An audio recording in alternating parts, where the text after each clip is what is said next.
Good morning बच्चों, फिर से आपका स्वागत है जीव विज्ञान की ऑनलाइन क्लासेज में। हम बात कर रहे हैं कि कल जो बात की थी आपके lesson number 16 plant tissue culture, plant tissue culture, plant tissue culture.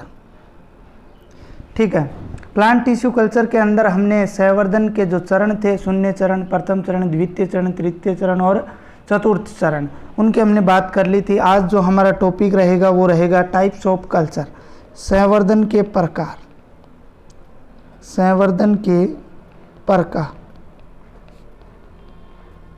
Types of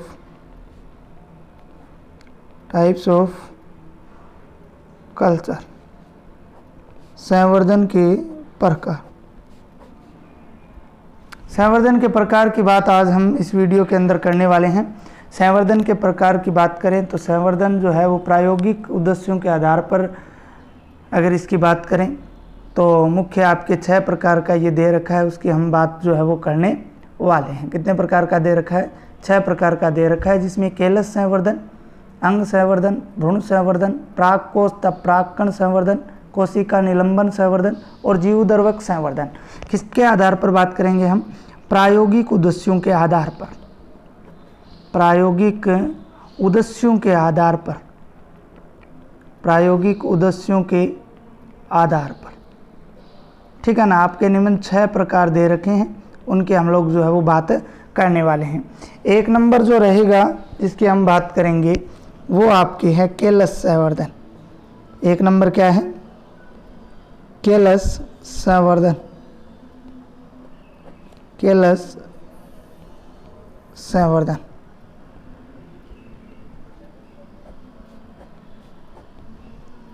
केलस संवर्धन की बात करते हैं तो प्यारे बच्चों, जैसा कि केलस की परिभाषा हम पहले पढ़ चुके हैं। केलस की परिभाषा क्या है? हम पहले पढ़ चुके हैं। क्या बताई थी मैंने केलस की परिभाषा? केलस की परिभाषा मैंने आपको बताई थी, नव संवर्धित विभजोतकी कोशिकाओं का असंगठित समूह है। क्या बताई थी? नव विभजोतकी, जो विभजोतकी कोशिकाएं हैं, विभजोतकी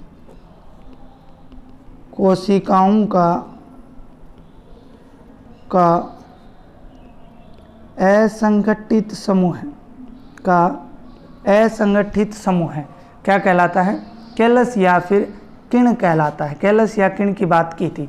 यहाँ पे हमें बात करनी है केलस संवर्धन की।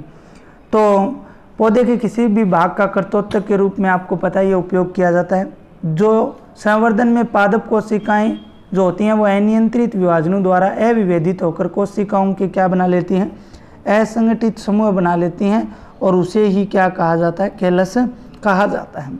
पादप वृद्धि नियंत्रकों की उचित मात्रा व ऑक्सीजन तथा साइटोकाइनिन के संयोग द्वारा केलस से जड़, प्रो, भूनाभ एवं संपूर्ण पादप विकसित जो है वो किए जा सकते हैं। भाई वृद्धि हार्मोन जो पादप वृद्धि हार्मोन हैं कौन कौन से? एक तो ऑक्सीजन हम पढ़ चुके हैं, ठीक है ना, तथा साइटोकाइनिन से पीछे वाली यूनिट में हम पढ़ चुके हैं साइटोकाइनिन। इनके संयोग से क्या किया जाता है?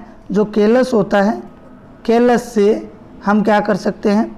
जड़, तना, भूनाभ या संपूर्ण पादपक, प्लेटलेट जिसे बोलते हैं, को क्या कर सकते हैं? विकसित जो है वो किया जा सकता है। क्या किया जा सकता है? विकसित किया जा सकता है। केलस से पादपों का पुनर्जनन निम्नलिखित विधियों द्वारा भी संपन्न होता है। अगर हम बात करें केलस द्वारा, भाई पादप नया विकसित हो रहा है, अर्थात पादप का क्या हो रहा है? पुनर्जनन हो रहा है। केलस से पादप के पुनर्जनन के लिए निम्न विधियां जो हैं वो काम में आती हैं। निम्न 2 विधियों की हम लोग बात करेंगे। 1 नंबर जो विधि रहेगी उसका नाम है अंगोद्भवन। 1 नंबर विधि का क्या नाम है? 1 नंबर विधि का नाम है अंगोद्भवन। अंगोद्भवन जिसे बोला जाता है ऑर्गेनोजेनेसिस, ऑर्गेनोजेनेसिस, अंगोद्भवन, ऑर्गेनोजेनेसिस बोला जाता है, अंगोद्भवन इसे बोला जाता है। दूसरी जो है वो बात करेंगे कायिक भ्रूणोद्भवन की, सोमेटिक एम्ब्रियोजेनेसिस की हम लोग बात करेंगे। देखिए अंगोद्भवन में क्या होता है, इसमें कोशिकाओं के जो है संगठित समूह हैं वो केलस से विभेदन की प्रक्रिया द्वारा पादप के अंग जैसे जड़, तना, कलिका आदि का विकास करते हैं। इस पूरी प्रक्रिया को क्या कहा जाता है, अंग जनन या अंगोद्भवन कहा जाता है। भाई केलस के द्वारा, भाई कोशिकाओं के जो है संगठित समूह है, ध्यान से सुनना, कोशिकाओं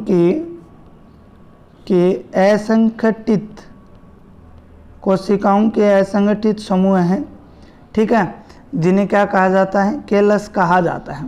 इनके विभेदन से, इनके किस क्रिया द्वारा, इनके विभेदन द्वारा, विभेदन से क्या होगा, पादप अंग बनेंगे। क्या बनेंगे, पादप अंग बनेंगे। पादप अंग जैसे जड़ है, ठीक है, जड़ के अलावा तना है, कलिका है, ठीक है, आदि का निर्माण होता है। अर्थात पादप के अंगों का क्या हो रहा है, निर्माण हो रहा है, पादप के अंगों का निर्माण हो रहा है। अतः इसे अंग जनन या अंगोद्भवन कहा जाता है, या इसको क्या बोला जाता है, अंगोद्भवन बोला जाता है, ऑर्गेनोजेनेसिस कहा जाता है। केलस से पादप के अंगों के निर्माण को ही अंग जनन या अंगोद्भवन कहा जाता है। और अगर हम बात करें केलस से, केलस से अगर जड़ों का निर्माण हो रहा है, किसका निर्माण हो रहा है, केलस से अगर जड़ों का निर्माण हो रहा है तो उसको राइजोजेनेसिस बोला जाता है या जड़ जनन कहा जाता है। क्या बोला जाता है, जड़ जनन या राइजोजेनेसिस कहा जाता है। क्या कहा जाता है, जड़ जनन या राइजोजेनेसिस। मैंने आपको बताया था जिस शब्द के पीछे जनन लगा हुआ हो उससे पहले वाले शब्द का निर्माण होना उसका अर्थ होता है, ठीक है। इसी प्रकार अगर बात करें रूट, केलस से अगर क्या बन रहा है, प्रो बन रहा है, स्टेम बन रहा है, तो उसको क्या बोलेंगे, प्रोजनन बोलेंगे। क्या बोलेंगे, प्रोजनन बोलेंगे। अगर हम बात करें तो इसको इंग्लिश में बोला जाता है काउलोजेनेसिस, ठीक है, ये हो गया, ओके। तो इस प्रकार केलस से पादप के अंगों का निर्माण होना ही अंग भवन कहलाता है। जड़ तथा तना जनन ऑक्सीन साइटोकाइनिन अनुपात में संवर्धन माध्यम की भौतिक अवस्थाओं, रासायनिक संगठन तथा कर्तोत्तक की प्रकृति पर निर्भर करता है। किस पर निर्भर करता है, जो वृद्धि हार्मोन है, ग्रोथ हार्मोन्स हैं, उनकी प्रकृति पर निर्भर करता है। ग्रोथ हार्मोन है, उनकी क्या है, प्रकृति पर निर्भर करता है। इसी के साथ आपको बता देता हूँ, समानतः ऑक्सीन साइटोकाइनिन के उच्च अनुपात पर जड़ जनन व निम्न अनुपात पर प्रोजनन की प्रक्रिया संपन्न होती है। ये बात आप नोट में याद रख सकते हो कि ऑक्सीन व साइटोकाइनिन के उच्च अनुपात पर, ऑक्सीन है, ठीक है, ऑक्सीन हो गया, और प्लस साइटोकाइनिन हो गया, इनके उच्च अनुपात पर क्या होगा, उच्च अनुपात पर कौन सी क्रिया होगी, राइजोजेनेसिस की क्रिया होगी। किसकी क्रिया होगी, राइजोजेनेसिस की क्रिया होगी। और इनके निम्न अनुपात पर अगर हम लोग बात करें, किस पे बात करें, अगर निम्न अनुपात पर अगर हम बात करते हैं, निम्न अनुपात पर अगर हम लोग बात करते हैं तो कौन सी क्रिया होगी, काउलोजेनेसिस, प्रोजनन की क्रिया जो है वो संपन्न होगी, प्रोजनन की क्रिया जो है वो संपन्न होगी। तो ये हो गया आपका 1 नंबर अंगोद्भवन। कौन सा हो गया, अंगोद्भवन। 2 नंबर बात करते हैं कायिक भ्रूणोद्भवन। 2 नंबर किसकी बात करते हैं, कायिक भ्रूणोद्भवन की बात जो है वो करते हैं। 2 नंबर है कायिक भ्रूणोद्भवन। कायिक भ्रूणोद्भवन की बात करते हैं, इंग्लिश में बोलते हैं सोमेटिक, और भ्रूणोद्भवन को बोला जाता है एम्ब्रियोजेनेसिस। क्या बोला जाता है, एम्ब्रियोजेनेसिस, ठीक है ना, कायिक भ्रूणोद्भवन।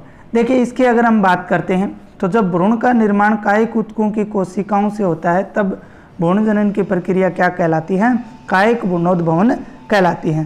भाई जो embryo, formation of embryo, formation of embryo, जब पादप के भ्रूण का जो निर्माण है वो किसके द्वारा होता है? कायिक ऊतकों द्वारा होता है। किसके द्वारा होता है? कायिक ऊतकों की कोशिकाओं द्वारा होता है। कि कोशिकाओं के द्वारा अगर होगा तो उसे हम क्या बोलेंगे? क्या बोलेंगे? सोमेटिक एम्ब्रियोजेनेसिस बोलेंगे। सोमेटिक एम्ब्रियोजेनेसिस जो है वो उसको बोला जाएगा। समझ गए? कायिक ऊतकों की कोशिकाओं से बनने वाले भ्रूण को क्रिया को क्या कहा जाता है? कायिक भ्रूणोद्भवन कहा जाता है। कायिक भ्रूण जो है वो अगुणित अथवा द्विगुणित हो सकते हैं। कायिक भ्रूण जो है ना, सोमेटिक एम्ब्रियो ये जो होते हैं ये अगुणित या फिर क्या हो सकते हैं? द्विगुणित हो सकते हैं। अगुणित या फिर क्या हो सकते हैं? द्विगुणित हो सकते हैं। भ्रूण का अगुणित अथवा द्विगुणित होना उन कोशिकाओं की प्रकृति पर निर्भर करता है। भाई जिन कोशिकाओं से इनका निर्माण हुआ है उन कोशिकाओं की प्रकृति पर यह निर्भर करता है कि यह अगुणित होगा या द्विगुणित होगा। भ्रूण के अगर बात करें कायिक भ्रूणोद्भवन की प्रक्रिया का सर्वप्रथम प्रदर्शन जो है उसकी अगर बात करें कि सर्वप्रथम प्रदर्शन जो है वो किसने किया था, तो देखिए सर्वप्रथम प्रदर्शन के लिए दो वैज्ञानिक थे। एक तो था रिनल्ट और दूसरा जो था उसका नाम था स्टीवर्ड। दूसरे का क्या नाम था? स्टीवर्ड। इन्होंने सन 1958 के अंदर, कब किया था? सन 1958 के अंदर इनका प्रदर्शन किया था, जब इन्होंने गाजर जो होती है ना, गाजर का वैज्ञानिक नाम क्या होता है? गाजर का वैज्ञानिक नाम क्या होता है? डॉक्स केरोटा। ठीक है, गाजर के जो वैज्ञानिक नाम है डॉक्स केरोटा या गाजर जो है उनके केलस व निलंबन संवर्धन, एक और हम पढ़ेंगे आगे प्रकार निलंबन संवर्धन, केलस व निलंबन संवर्धन द्वारा जो कायिक भ्रूण हैं उनकी खोज की थी या उनका प्रदर्शन किया था। एम्ब्रियो का प्रदर्शन जो है वो किया था किसने? रिनल्ट और स्टीवर्ड ने। रिनल्ट और स्टीवर्ड ने ये काम किया था। तो प्यारे बच्चों, ये आपका पहला संवर्धन टाइप्स के अंदर अगर हम बात करें, संवर्धन प्रकार के अंदर अगर हम बात करते हैं तो टाइप्स ऑफ कल्चर के अंदर तो पहला आपका है केलस संवर्धन। केलस संवर्धन के अंदर दो टाइप्स हमने पढ़े हैं, एक तो अंगोद्भवन पढ़ा है और दूसरा पढ़ा है हमने कायिक भ्रूणोद्भवन। दोनों की बात करते हैं तो दोनों हमने कंप्लीट जो है वो कर लिया है। इसके बाद में दूसरा जो हमारा रहेगा 2 नंबर, वो है संवर्धन का प्रकार।